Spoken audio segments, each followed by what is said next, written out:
Yun o, balita ko mga idol, may seaman na naman daw na naloko.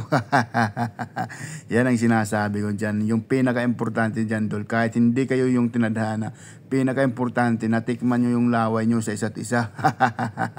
So for today's video mga idol, ito yung magiging content natin.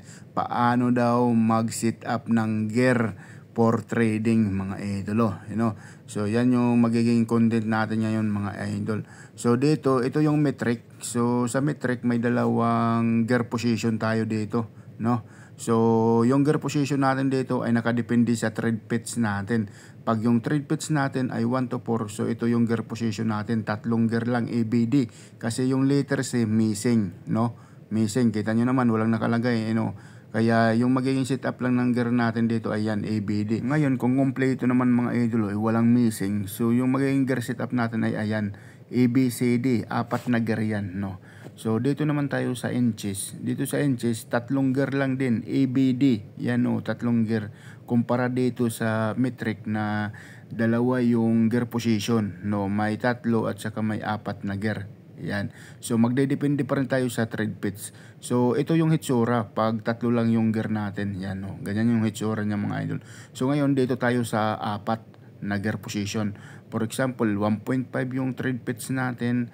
So yung number ng gear na hanapin natin ay ito, 127, 60, 40 at saka 80. So dito pagtatanggalin natin to mga idol para makita nyo kung paano natin isi-sit up yung gear mga idol, you know. For trading to mga idol, itong pag-sit up na to mga idol, you know. So tanggalin natin dito mga idol. Ngayon, natanggal na natin lahat. Sunod na gagawin natin, hanapin natin yung gear na kailangan natin. So dito, yan, dyan nakatambak. So hanapin lang natin. So yung kailangan natin dito is number 60. Ayan o, 60. So ayan lang yung kailangan natin. Yan, 60, ito na, at saka 40, no.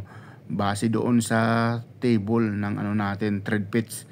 Tapos yan 80. Yan. Tapos yung 127 ay nandito. So mamaya tatanggalin natin yan. So sunod naman na gagawin natin mga idol, luluwagan natin itong mga nut. Yan, yung nut na yan, luwagan natin para ma-adjust natin. Dahil i-adjust natin yan para magalaw natin, kailangan natin luwagan yung nut, no. Kasi kung hindi natin luluwagan yan, hindi mo magagalaw yan, di ba? So, kailangan lang natin luwagan ng konti. Yan, oh, gumalaw na siya. So, unahin natin dito, yung letter A, no? So, ayan, oh, 1.5, hanapin mo yung letter A. Yan, number 80. So, hanapin mo yung 80. So, ito yung 80, di ba? Number 80 yan. Ngayon, ilalagay mo lang ng ganyan, mga idol. Yan. So, ganyan lang kasimple, dol, no? Pagkatapos, B, ano yung number yung B? 40. O hanapin natin yung gear na number 40. Yan o, 40 yan, dol, o. Tapos ilagay natin dito sa sleeve. Yan, lagay mo dyan sa sleeve. Tapos ilagay natin doon. So ganyan lang kasimple mga idol, ano. Yan ang sinasabi ko sa inyo. Pagdating nyo sa barko, kalkalin nyo yung lit machine nyo. Huwag kayong matakot dyan, di ba? O ngayon, di kita nyo, hindi magkasya. So adjust ka dito. Yan, di ba? Yan o, adjust mo yan. Ganyan lang kasimple, dolo. O adjust mo. So ipasok mo yan dyan. Dapat ma-engage natin ng maayos yung gear to gear. Ngipin sa ngipin ng gear, no.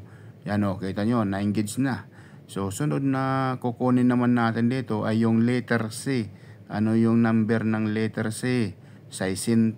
So hanapin natin yung 60. Yung number 60 na gear. Hanapin natin mga idol. Tapos dyan lang din natin ilalagay. Dyan sa 40, magkatabi yan. Pero bago natin ilagay, tanggalin muna natin itong 127 na gear. Yan, para maipasok natin yung 60, yung number 60, no. Yan, so number 60, ito. Tapos ilagay natin, magkatabi lang yan sila ni 40. Yan, no. So yan na, ilagay na natin. So okay na. So sunod, si 127 naman, yung letter D. Yan, no, diba, letter D. So dito 127 letter D. So ilagay na din natin to si letter D na yan. Oh. 'Di ba? Ganyan lang kasimple, dol. Ganyan lang kasimple yung pag-set up ng gear para sa trading. Ito yung spacer niya mga idol. Baliktarin natin yung spacer niya. So ilagay muna natin tong spacer para hindi tayo mahirapan mamaya, no? So importante yan, keep on mind yung paglalagay ng spacer mga idol yan. So nailagay na natin yung spacer, isunod natin yung gear, ito, ilagay natin ng ganyan. So makikita nyo dito masyadong malaki, kita nyo, malaki. So gagawin natin, luwagan natin itong nut dito, luwagan natin. Yan luwagan natin yan dol, para may adjust natin yan pataas, di ba? Kasi kung hindi natin luwagan yan, hindi mo ma-adjust yan, hindi mo maipasok yung 127 na gear. So kailangan natin luwagan ng konti para may angat natin, may adjust, no? Para pumasok yung 127 na gear dyan, mga idol. So ayan, 'di ba naluwagan na natin? So maluwag na siya. Pwede na natin i-adjust sa taas yan, kita nyo? Pwede na natin i-adjust sa taas yan. Ganyan.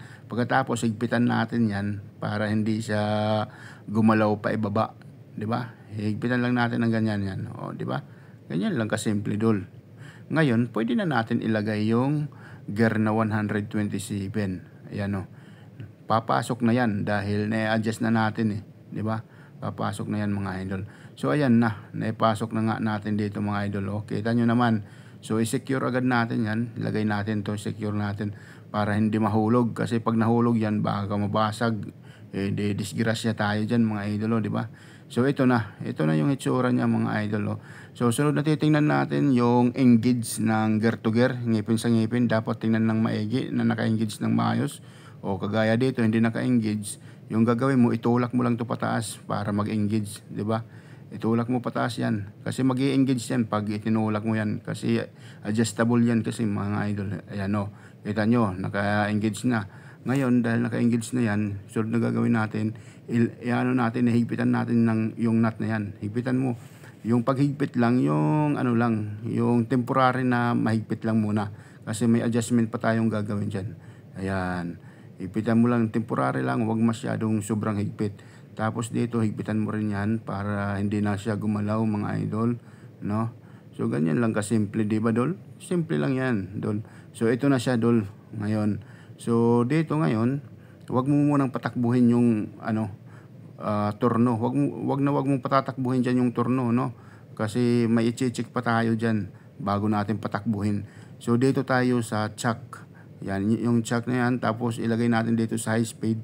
Pag nakalagay sa high speed yan, malambot ikutin yung chuck na yan. So ngayon, dito ka ngayon mag-a-adjust. Bali, iikutin mo yung chuck na yan, pakiramdaman mo kung matigas or malambot. Kasi kung matigas yung chuck, mga idol, ibig sabihin, nasobrahan yung mo dito sa gear, nasobrahan yung engage dito sa gear. So kailangan mo ulit luwagan. Pero dito so far malambot naman. So naiikot ko naman yung chuck ng maayos, smooth na smooth. So ibig sabihin, goods na goods dito yung pagka-engage natin sa mga gear. So take note tayo, keep on mind. Pag ganyan, dol, pag matigas yung chuck ikutin, wag mong patatakbuhin yung torno, kasi pag pinatakbo mo yan, basag malamang, for sure basag yung mga gear dyan.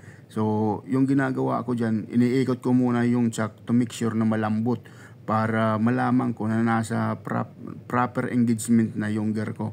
So ayan, naka-engage na ng maayos. So malambot yung chuck. Ngayon gagawin ko dito, final tightening na. So higpitan natin ng maayos para hindi magluwagan pag pinatakbo na natin yung torno. So 'di ba? Tapos dito, din natin, higpitan natin. Lahat 'yan higpitan natin para pag pinatakbo nga, hindi magluwagan, hindi magkalasan, no? Kasi pag kumalas yan ay malamang basag yung gear, 'di ba, mga idol? So ito na, isa pa, i-check ulit. Kita nyo naman, malambot lang ikutin, ibig sabihin goods na yung engagement ng gear natin. So dito, itetestihan natin dahil 1.5 itong lever, ilalagay natin dyan sa 1. So pagkatapos, mga idol, titesting na natin, no? So patatakbuhin na natin. So natin yung clutch. So dito natin malalaman. So ayan so umiikot na. So smooth na smooth, dol.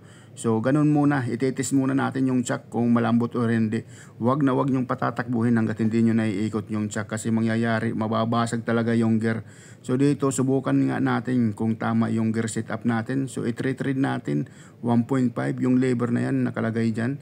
Tapos yung half nut, naka-engage dapat dito. Yan, pag trading, engage yung half nut. So dito, trade natin. Subukan natin kung makuha natin yung 1.5. Dito natin malalaman kung tama yung natin gear setup. So yan 1.5. So yan, kita nyo naman, dol, tugmang-tugma, di ba? Kita nyo naman, tugmang-tugma. Ibig sabihin, tama yung gear setup natin mga idol. So ayan, basic na basic lang mga idol. Nag-retain pa ako ng 30 minutes dyan para gawin lang content na to. Baka naman idol, pa-share naman itong video and then paki-like na rin. Maraming salamat. Bye!